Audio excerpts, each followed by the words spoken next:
Welcome to the third Get Illuminated podcast. This is Mark Fraunfelder, and I have Boing Boing co-editor David Peskovitz with me.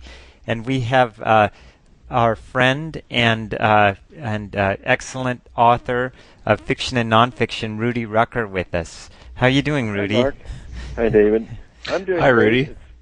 It's nice to be in cyberspace here with you guys. Yeah. You know, I was thinking when I was getting ready to do this interview, the first time I interviewed you was in probably 1990 or 89, and I got a little tape recorder and I was doing it on my lunch hour at the. That's right. I still remember, and I remember thinking this is the greatest interview I've ever done. I can't wait to. That's funny. But the funny thing that happened was that I recorded it on my little tape recorder, and for some reason the fluorescent lights messed up the recording, so I couldn't hear your answers. But I really? Yeah, I kind of. We were outside. We were in South Park in San Francisco, right near Wired. That was a different interview. This was when I did it on the phone. Oh, and okay, yeah. This was I was in Colorado, and I called you when you were in, Yeah. Well, you've been loyal over the years, going back to your print Boing Boing. Yeah, this was. Yeah, well, I think I found out about Rudy from the print issues of Boing Boing. Is how I got turned on to. Or maybe through the Subgenius crew. I can't remember which. So I transcribed the interview. I just wrote down what I remembered your answers to be, and I printed it out on my dot matrix printer and just sent you, this long sheet. And you wrote notes in the margins. You have a really interesting editing style that I like, where you just circle things, kind of like a flowchart. But anyway, it all turned out to be a good interview. And I think it's in the second issue of Boing Boing, which is available as a PDF now. But anyway, it was fun. On the Boing Boing Emporium, yeah. Yeah. I think now that you mentioned it, I remember that. Yeah.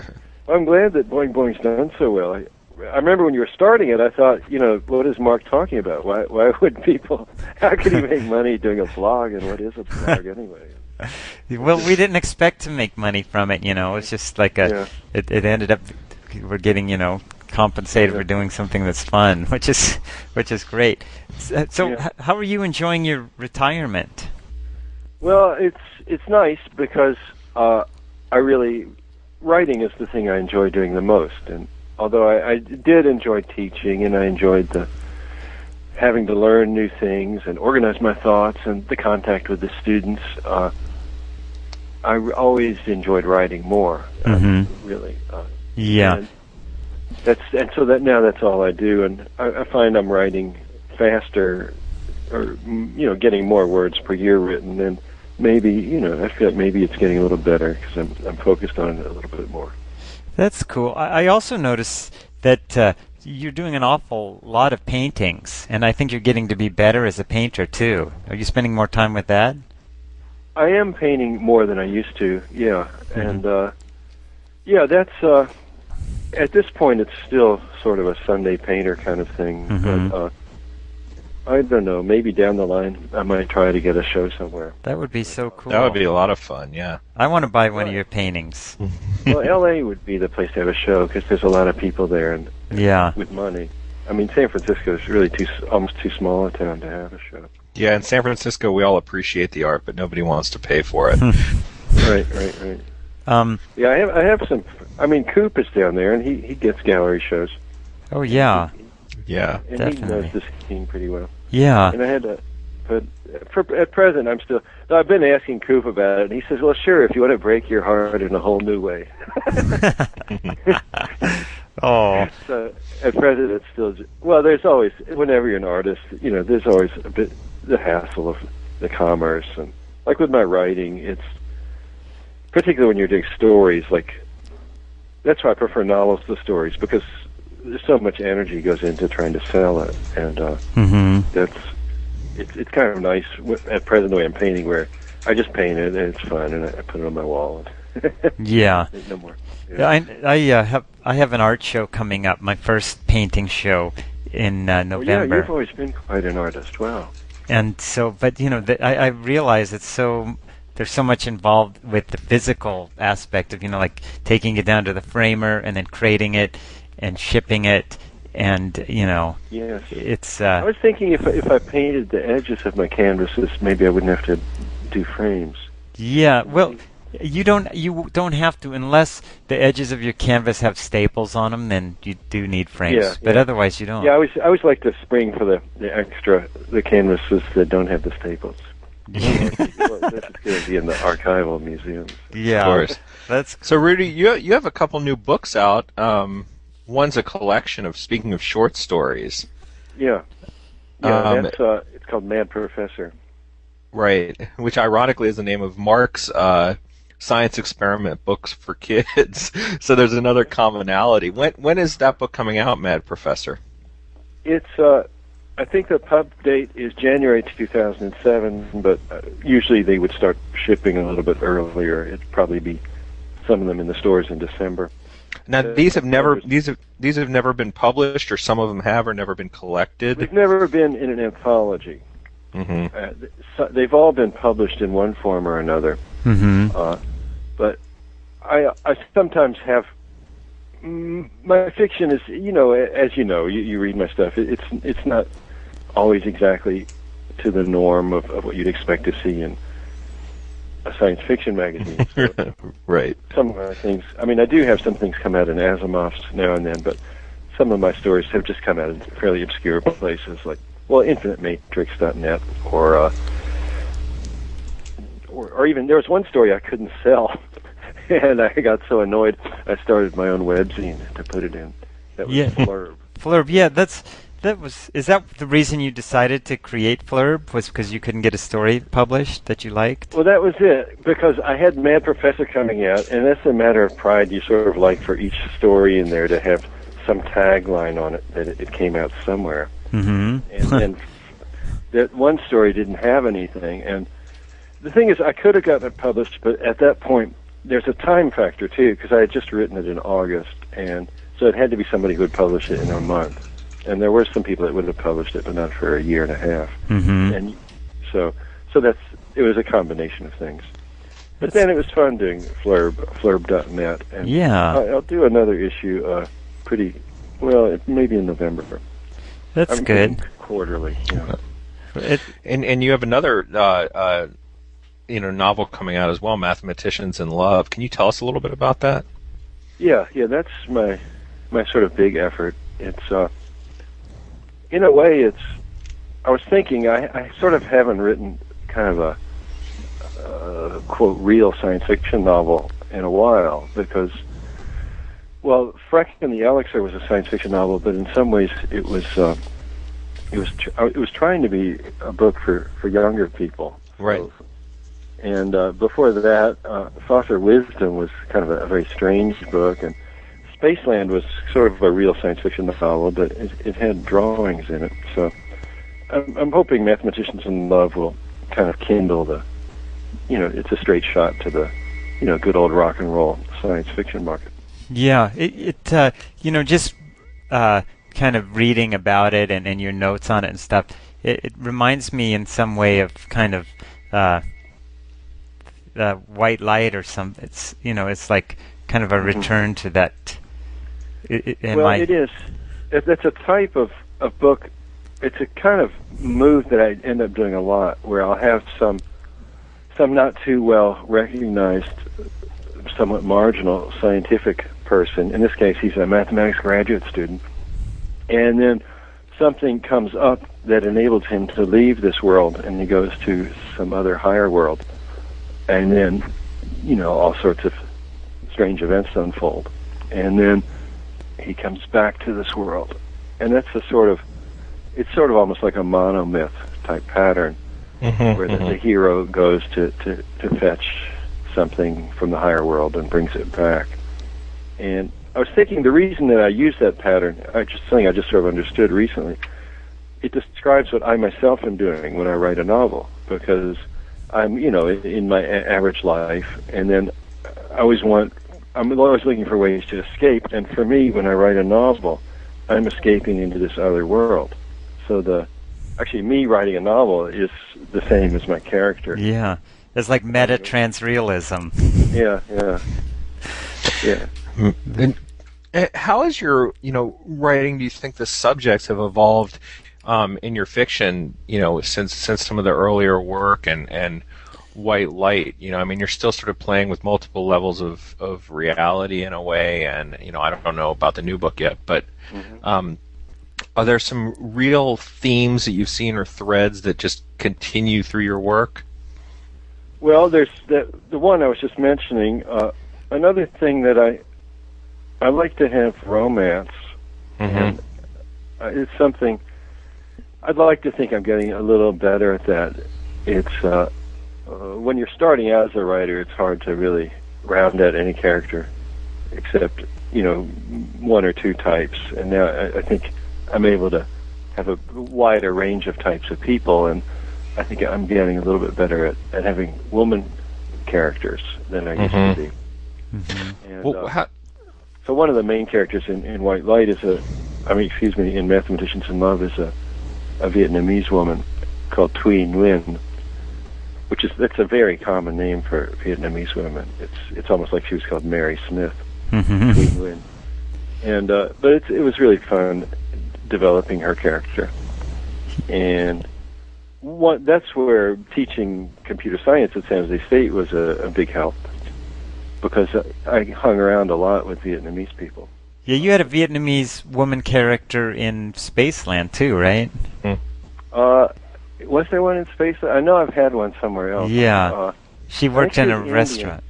Yeah, she was Indian in Spaceland, because I also had a lot of Indian women students. Really working at San Jose State, it was sort of a gold mine for adding diversity to the characters, because the students would come in and talk to me in my office at great length, and so that would ingrain into my mind their speech patterns, and that was another aspect of that. I've always liked the idea of what would I talk to the aliens about, and one of the things in Mathematicians in Love, they go meet some aliens and they're talking about mathematics, because there's this idea that would be something that you would have in common with aliens. So perhaps that's debatable, actually, but they had these mathematician cockroaches from Galaxy Z that they're hanging out with, and cone shells, and it was fun.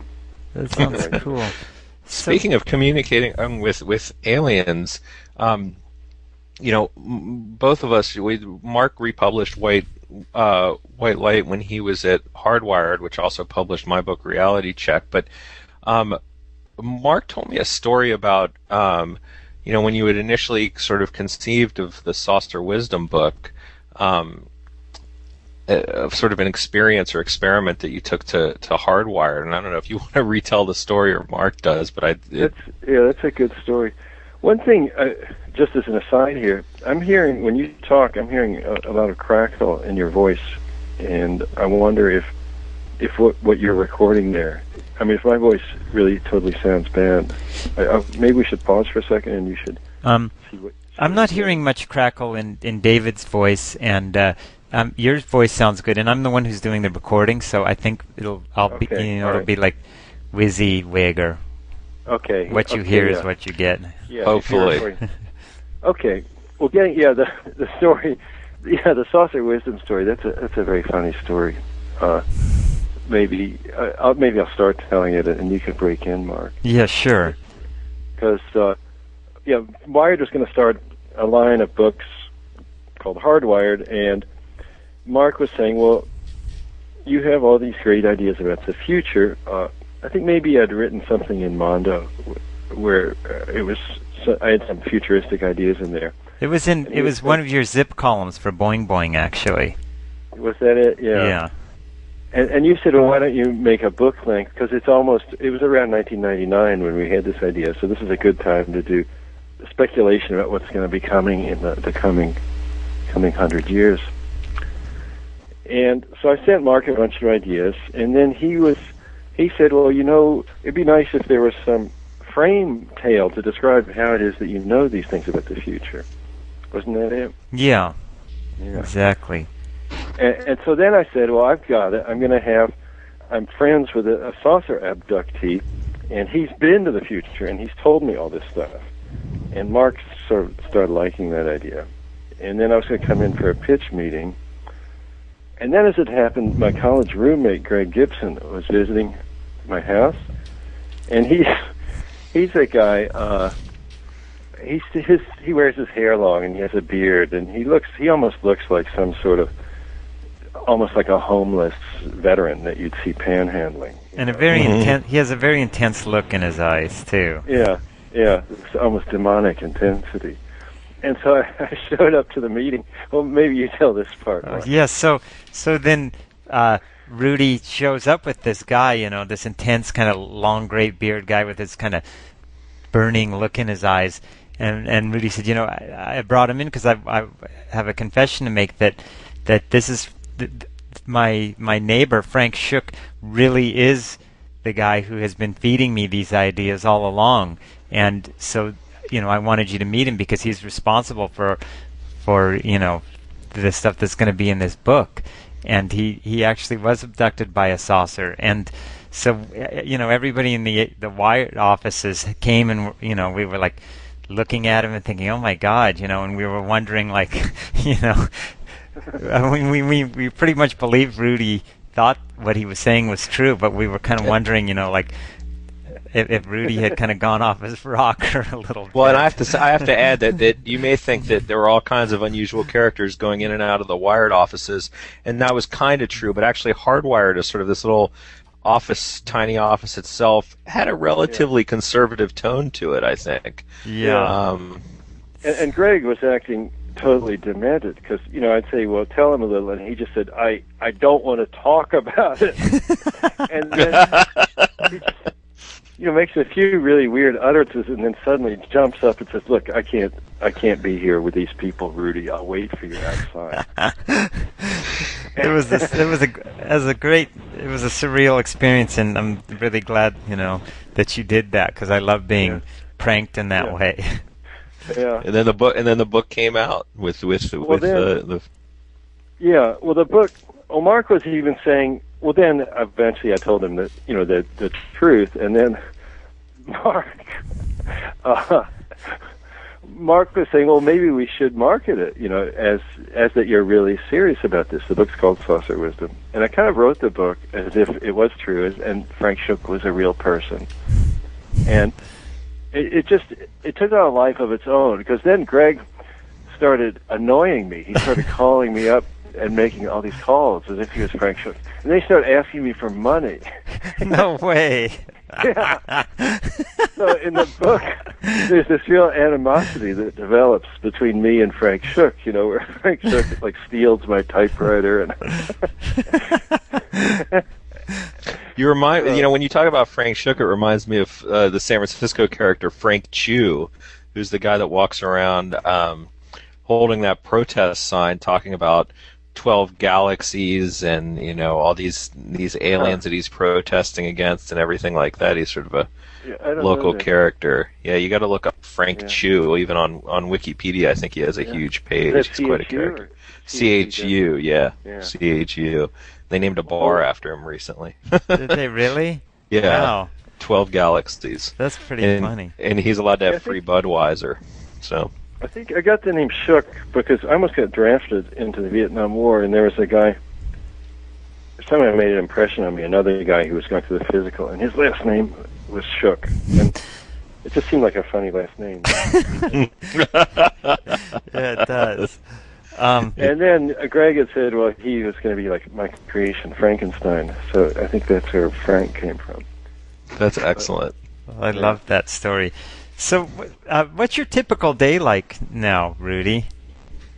Well, on a good day, I'll get up and I'll do yoga in the backyard for half an hour. Or some mornings, if I have something that I've written, what I'll do is I'll print it out, and then I'll go out in the backyard and lie in the sun on a mat and mark it up, and then go back in and enter the changes, and maybe make it a little longer, then print it, and then go out in the backyard and lie there. So that's a really pleasant day. Sometimes I'll do that until early afternoon. Do you get up early in the morning? About 8 o'clock. I don't get up particularly early. I remember reading I was either reading it or maybe Vale told me about that J.G. Ballard gets up very early and does his writing in the morning, and then his entire afternoon is devoted to correspondence. And yeah. I always do my writing in the morning, but I like that phrase, that word, correspondence. So now that's what I tell people. What often happens, now that you mentioned correspondence, sometimes where it often happens that I'm sort of not quite ready to start work, so then I'll do my email. And that can segue into quite an hour or two. Also, another thing that I might do would be make a new blog entry. Mm-hmm. And that also takes, because I always have images. I take a lot of pictures with my camera, and then I have this like little Sony pocket camera, and then I'm usually photoshopping them a little bit and uploading them and all of that.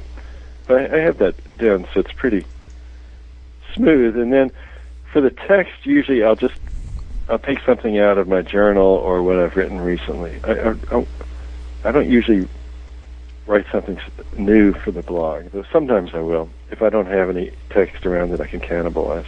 Mm-hmm. Right. And then on a good day, I can get 1,000 words written. If I do 1,000 words, then I'm happy. That's a good day. Mm-hmm. And then I'll go down to Los Gatos. Maybe I'll go for a bike ride, or I'll go to the coffee shop and take a longer printout and mark that up some more. And then it's nice if I wake up in the morning and have some marked up printout, because then I can sort of wade into the writing by entering the changes.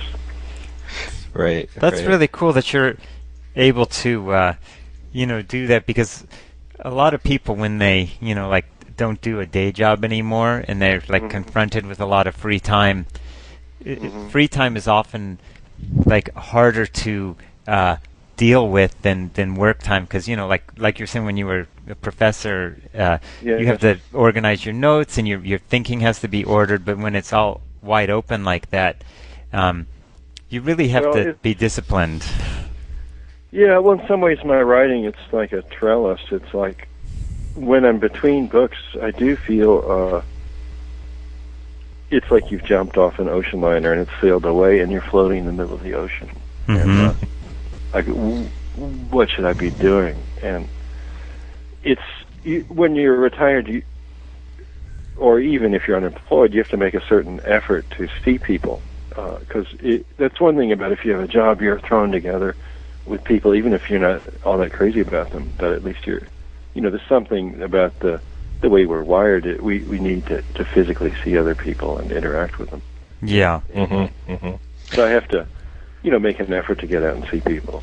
And, I think I'm by never really having a day job per se that I have to go to every day. I'm sort of just been practicing all along for and I've become quite a master at killing a day pretty easily.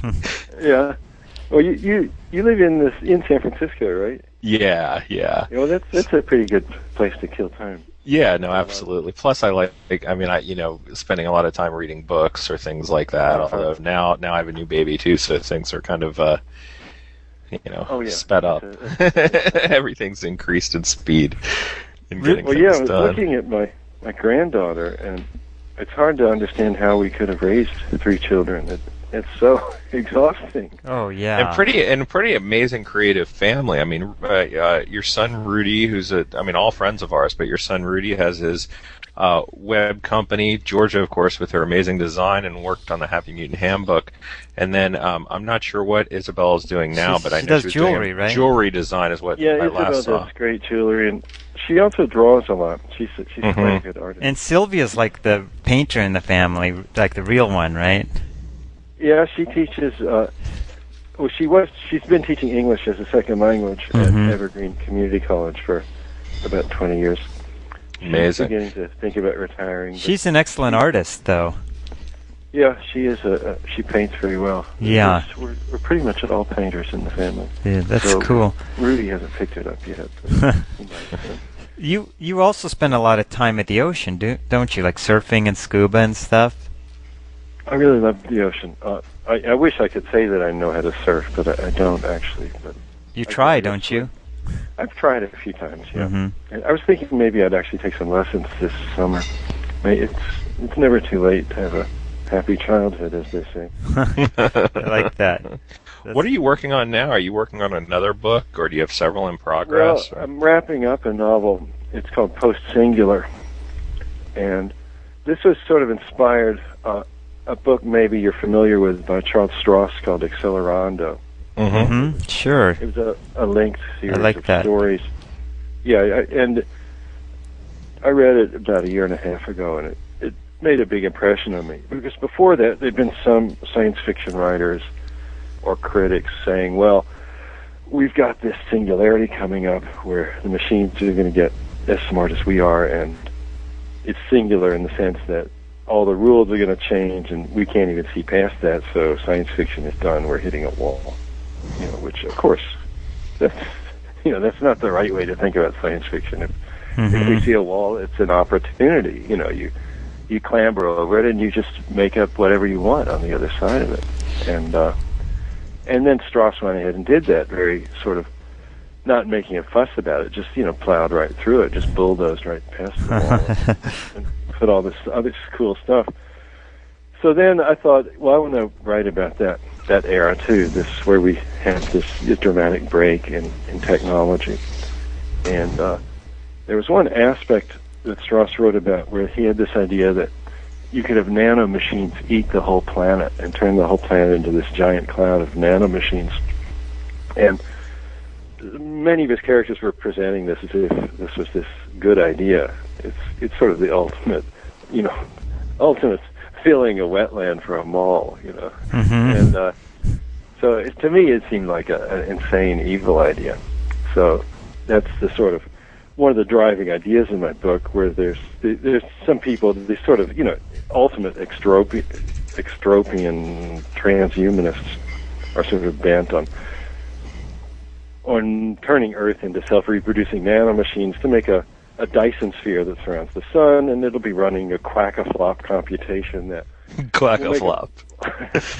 We'll make a quack-a-bite, quack-a-flop. Yeah, we'll make a virtual reality that's undistinguishable from the real thing, and we'll all get uploaded, and we'll be happy forever.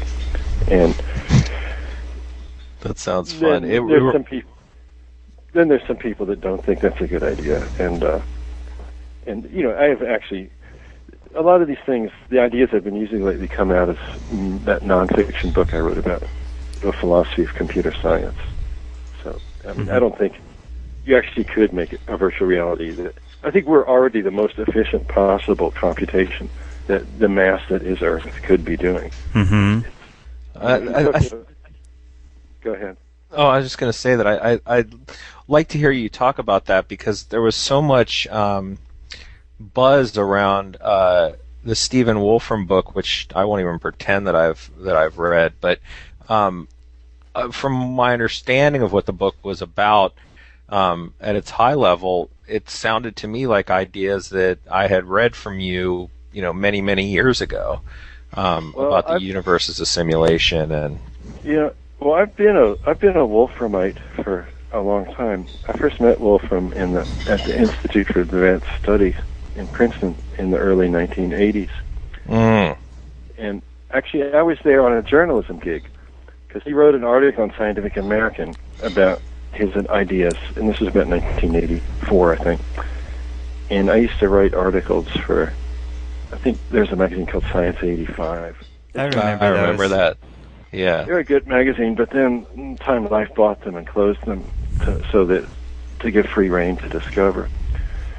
But so that then I met Wolfram, and it was sort of, I clicked with him right away. I totally liked the way he thought, and in fact, that was one of the things that motivated me to come to California and become a computer science professor, because I wanted to be able to play with cellular automata, which are these very cool graphical computation that Stephen likes to work with. How important was Edward Fredkin's ideas to you and Wolfram? Who is Edward Fredkin? Well, he was a pioneer, and he got the idea going. He was the first person to start saying maybe the universe is a cellular automaton, and that was a striking idea. But Fredkin, I've heard him talk, I guess maybe just once, and he he's sort of, when you hear him give a lecture, he doesn't make a very good impression, at least on me. Mm-hmm. He's somewhat almost like a crank. It's very so I mean a brilliant guy, but it's just, you know, you listen to me, you think, well, you know, this guy's kind of making it up as he goes along. When you hear Wolfram, he's some people don't like Wolfram, but I think Wolfram is a very good speaker. I think he's very convincing when you listen to him. Doesn't Fredkin live on like some island like that he owns somewhere? He's like really rich.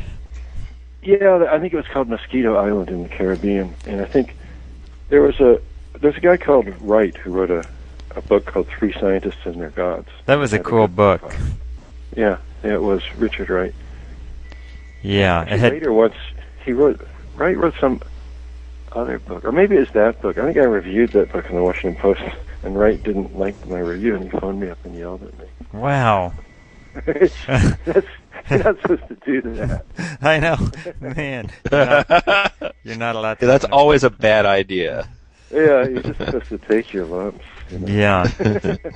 What other books have you been reading currently, Rudy, that have been of interest, either fiction or nonfiction?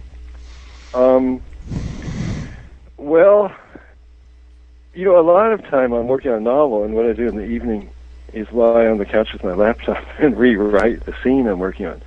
It's sort of, years ago there was a cartoon, R. Crumb cartoon, and it was called Joe Blow, and this guy's sitting looking at a blank TV, and they say, "Why are you looking at a blank TV?" And he says, "Because I can make up better shows myself." I remember that one. That was funny. So I don't read as much as you might think, but what I've read recently, actually last week I got out Franz Kafka's The Metamorphosis for whatever reason, and I reread that. That was such a sad story. Mm-hmm. Oh yeah. Sort of in a way, funny at the beginning. He's lying on his back and he can't control his legs. I always loved that part. But what book have I read recently? Gosh, I'm sort of drawing a blank right now. How about any comic books or movies that you've enjoyed?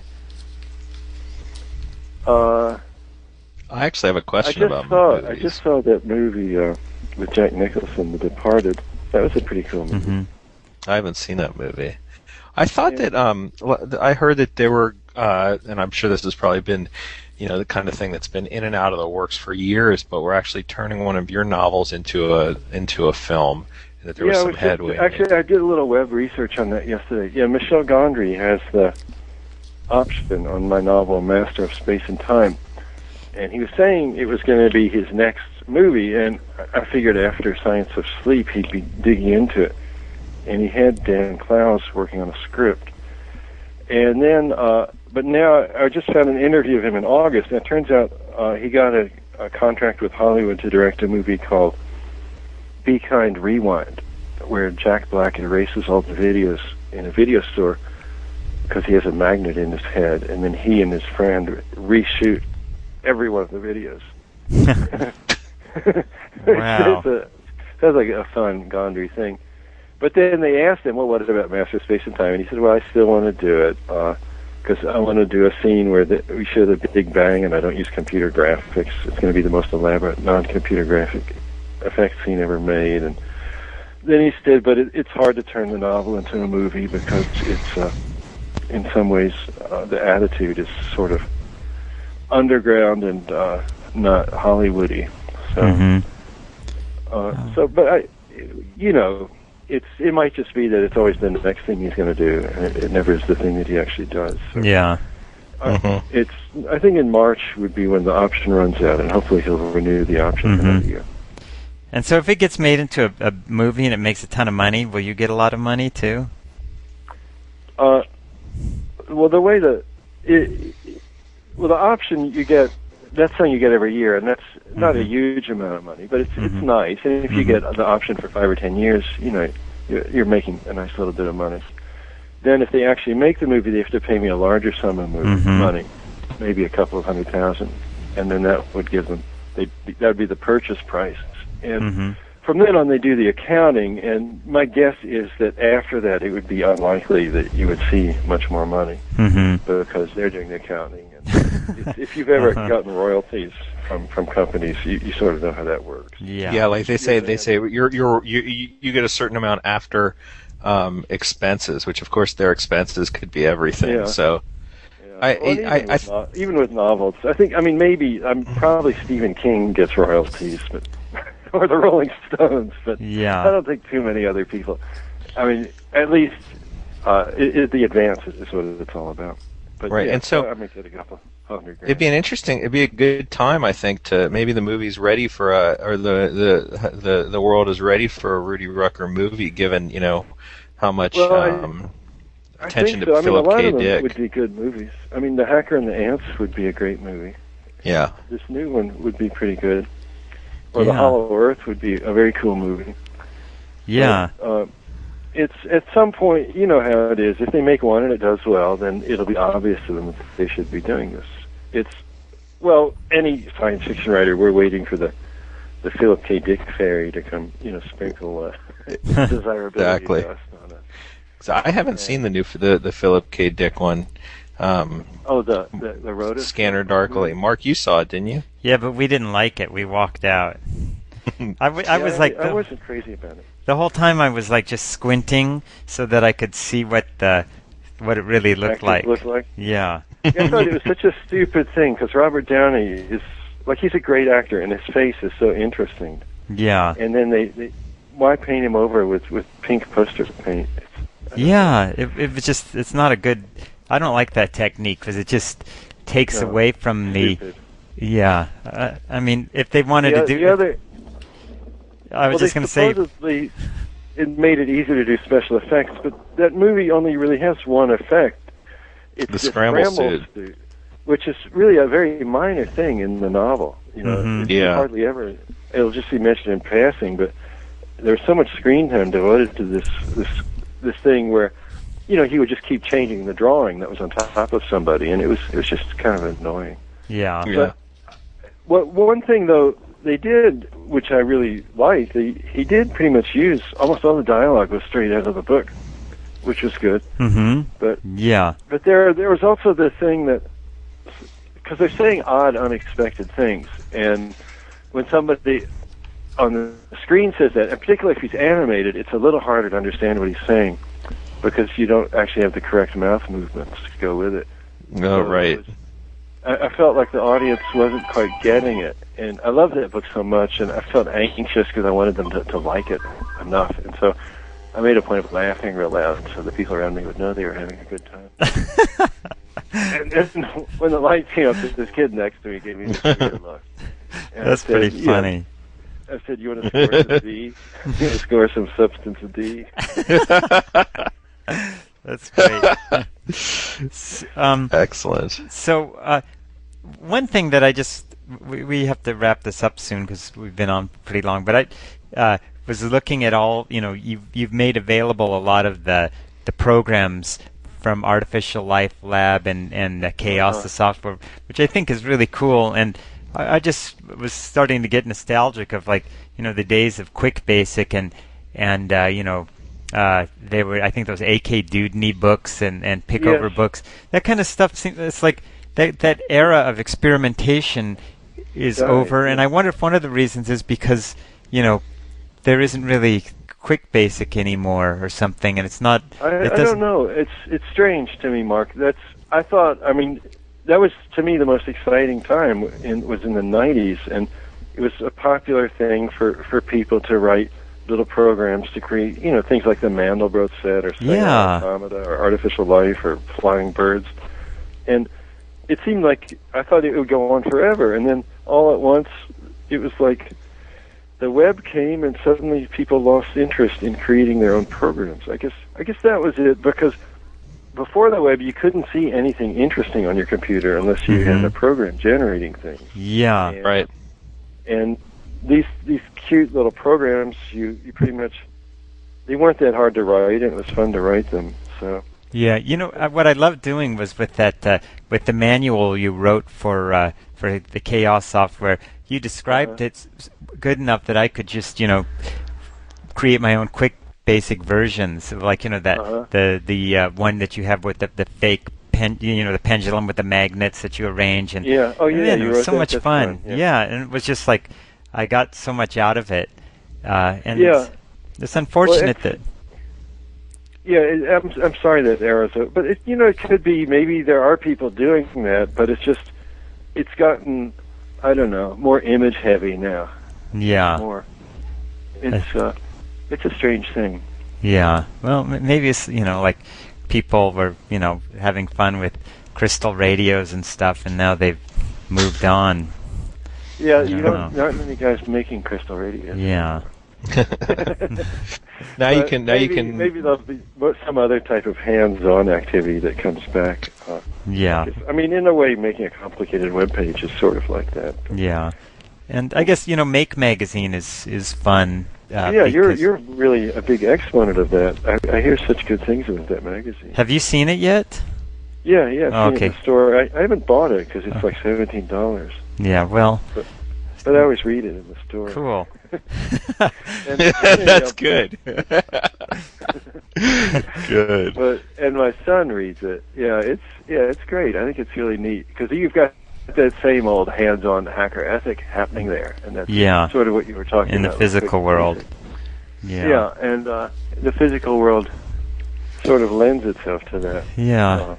Maybe we could do something about, like finding what is like. I've heard of a program called Liberty Basic that's kind of like Quick Basic. Maybe we could do something and make and kind of reintroduce people to DIY chaos experimentation. That's a great idea. Revisiting chaos. Yeah, because it's fun. I mean, God, like you said, it was. Yeah.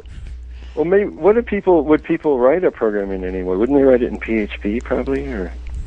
But I don't know. I think Basic for me lent itself really well to that kind of stuff. Yeah. I had a lot of fun with Basic, and then I kind of gave up once I got past Pascal. Yeah. Yeah. Well, Java was the last language I did. That's nice too. I don't know. There's this thing called Ajax that people use a lot now. That came in since I retired. Yeah. So I'm not sure what it is. Yeah. I've seen some cool sites written in Ajax. All right, Rudy. Well, we're going to wrap it up, I guess. Okay, boys. Well, thanks for calling me. Yeah, that was really fun. This was great. Hopefully we get to see you soon, and give our love to the family, Rudy. Yeah. Okay. Good. Great. Yeah, okay. You got to do this sometime, and send me the link when it's done. We will. Good luck with everything. Thanks so much. Take care. Okay, thanks, Mark. Bye-bye. Bye. Bye-bye.